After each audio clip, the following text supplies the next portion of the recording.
Hi, in this video, I'm going to show you how to change Google Chrome background. Whether you are tired of the same old look or just want to add a touch of your personality, we have got you covered. So let's start the video.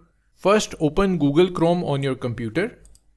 Once Chrome is open, look for the Customize Chrome button at the bottom right corner of the window. So click on it.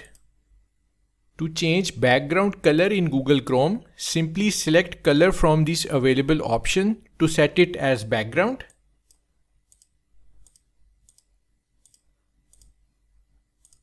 If you want some different color, then click on Custom Color option and choose the color of your choice. If you want to change background picture in Google Chrome, then click on Change Theme button. Here you can choose from pre-installed themes.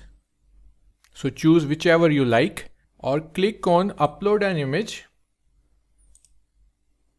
to select the picture of your choice and it will be set as background in Google Chrome. So select the picture and click on Open button.